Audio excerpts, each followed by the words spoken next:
പുറപ്പാടിൻ്റെ പുസ്തകത്തിൽ നിന്നുള്ള വായന. അധ്യായം 25. കൂടാര നിർമ്മാണത്തിന് കാണിക്ക.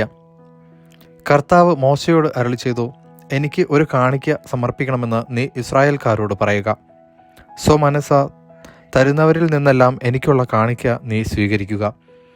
അവരിൽ നിന്ന് സ്വീകരിക്കേണ്ട കാഴ്ചദ്രവ്യങ്ങൾ ഇവയാണ്: സ്വർണം, വെള്ളി, ഓട്, നീലയും ധൂമ്രവും അരുണവുമായ നൂലുകൾ, നേർത്ത ചണത്തുണി, കോലാട്ടിൻ രോമം, ഊറക്കിട്ട മുട്ടാടിൻ തോല്, നിലക്കരടിത്തോല്, കരുവേലത്തടി, വിളക്കുകൾക്കുള്ള എണ്ണ, അഭിഷേക തൈലത്തിനുള്ള സുഗന്ധദ്രവ്യങ്ങൾ, ധൂപത്തിനുള്ള സുഗന്ധവസ്തുക്കൾ, എഫോദും ഉരസ്ത്രാരണവും അലങ്കരിക്കാനുള്ള ഗോമേതക, വൈഡൂര്യ രത്നങ്ങൾ. ഞാൻ അവരുടെ ഇടയിൽ വസിക്കാൻ അവർ എനിക്കൊരു വിശുദ്ധ കൂടാരം സജ്ജമാക്കണം. ഞാൻ കാണിച്ചു തരുന്ന മാതൃക അനുസരിച്ചായിരിക്കണം കൂടാരവും അതിലെ ഉപകരണങ്ങളും നിർമ്മിക്കുന്നത്. സാക്ഷ്യപേടകം. കരുവേല മരം കൊണ്ട് ഒരു പേടകം നിർമ്മിക്കണം. അതിന് 2.5 മുഴം നീളവും 1.5 മുഴം വീതിയും 1.5 മുഴം ഉയരവും ഉണ്ടായിരിക്കണം. ശുദ്ധി ചെയ്ത സ്വർണം കൊണ്ട് അതിൻ്റെ അകവും പുറവും പൊതിയണം. അതിനു പുറമെ ചുറ്റും സ്വർണം കൊണ്ടുള്ള ഒരു അരികുപാളി ഉറപ്പിക്കണം. 4 സ്വർണ്ണ വളയങ്ങൾ ഉണ്ടാക്കി പേടകത്തിൻ്റെ ചുവട്ടിലെ 4 മൂലകളിൽ ഘടിപ്പിക്കണം. 2 എണ്ണം ഒരു വശത്തും 2 എണ്ണം മറുവശത്തുമായിരിക്കണം. കരുവേല മരം കൊണ്ട് തണ്ടുകളുണ്ടാക്കി അവയും സ്വർണം കൊണ്ട് പൊതിയണം. പേടകം വഹിച്ചു കൊണ്ടുപോകുവാൻ പാർശ്വവളയങ്ങളിലൂടെ തണ്ടുകൾ ഇടണം. തണ്ടുകൾ എപ്പോഴും പേടകത്തിൻ്റെ വളയങ്ങളിൽ തന്നെ ഉണ്ടായിരിക്കണം. അവയിൽ നിന്നെടുത്തു മാറ്റരുത്. ഞാൻ നിനക്ക് തരാൻ പോകുന്ന ഉടമ്പടി പത്രിക പേടകത്തിൽ നിക്ഷേപിക്കണം.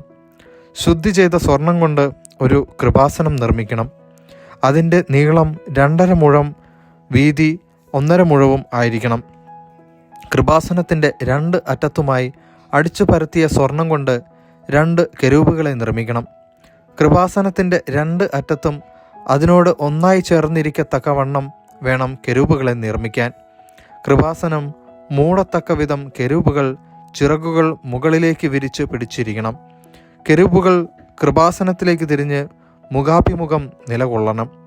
കൃപാസനം പേടകത്തിന് മുകളിൽ സ്ഥാപിക്കണം. ഞാൻ നിനക്ക് തരാൻ പോകുന്ന ഉടമ്പടി പത്രിക പേടകത്തിനുള്ളിൽ നിക്ഷേപിക്കണം. അവിടെ വെച്ച് ഞാൻ നിന്നെ കാണും. കൃപാസനത്തിന് മുകളിൽ നിന്ന് സാക്ഷ്യപേടകത്തിന് മീതെയുള്ള കെരൂബുകളുടെ നടുവിൽ നിന്ന് ഞാൻ നിന്നോട് സംസാരിക്കും. ഇസ്രായേലിന് വേണ്ടിയുള്ള എൻ്റെ കൽപ്പനകളെല്ലാം ഞാൻ നിന്നെ അറിയിക്കും. തിരുസാന്നിധ്യ അപ്പത്തിൻ്റെ മേശ.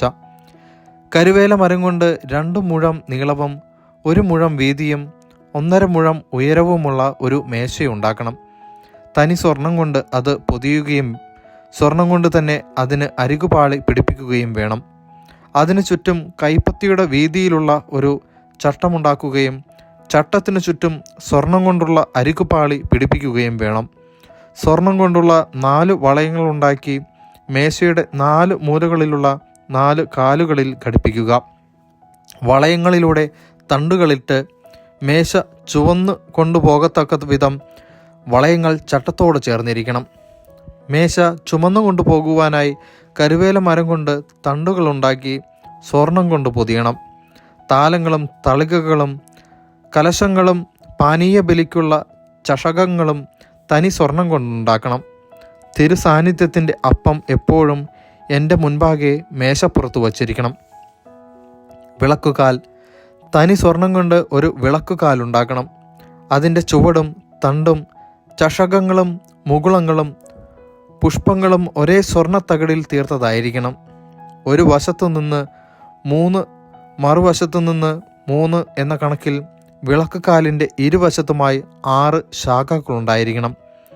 ഓരോ ശാഖയിലും ബദാം പൂവിൻ്റെ ആകൃതിയിൽ മുകുളങ്ങളോടും പുഷ്പദളങ്ങളോടും കൂടിയ 3 ചഷകങ്ങളുണ്ടായിരിക്കണം. വിളക്കുതണ്ടിന്മേൽ ബദാം പൂവിൻ്റെ ആകൃതിയിൽ മുകുളങ്ങളും പുഷ്പദളങ്ങളും ചേർന്ന 4 ചഷകങ്ങളുണ്ടായിരിക്കണം. വിളക്കുകാലിൽ നിന്ന് പുറപ്പെടുന്ന 6 ശാഖകളിൽ ഓരോ ജോഡിയുടെയും അടിയിൽ ഓരോ മുകുളം എന്ന കണക്കിൽ 3 മുകുളങ്ങളുണ്ടായിരിക്കണം. അടിച്ചു പരത്തിയ തനി സ്വർണത്തിൻ്റെ ഒരേ തകിടിലായിരിക്കണം മുകുളങ്ങളും ശാഖകളുമെല്ലാം നിർമ്മിക്കുന്നത്. വിളക്കുതണ്ടിന്മേലും അതിൻ്റെ ശാഖകളിന്മേലും വയ്ക്കുവാൻ വേണ്ടി 7 വിളക്കുകൾ ഉണ്ടാക്കണം. അവ വിളക്കുകാലിന് മുൻപിൽ പ്രകാശം വീശത്തക്ക വിധം സ്ഥാപിക്കണം. തിരിയണയ്ക്കാൻ ഉപയോഗിക്കുന്ന കത്രികകളും തട്ടങ്ങളും തനി സ്വർണം കൊണ്ടുള്ളവയായിരിക്കണം. വിളക്കുകാലും ഉപകരണങ്ങളുമെല്ലാം കൂടി 1 താലന്ത് തനി സ്വർണം കൊണ്ടുവേണം നിർമ്മിക്കാൻ. മലയിൽ വെച്ച് നിന്നെ ഞാൻ കാണിച്ച മാതൃകയിൽ ഇവയെല്ലാം നിർമ്മിക്കാൻ ശ്രദ്ധിക്കണം. ദൈവവചനമാണ് നാം കേട്ടത്.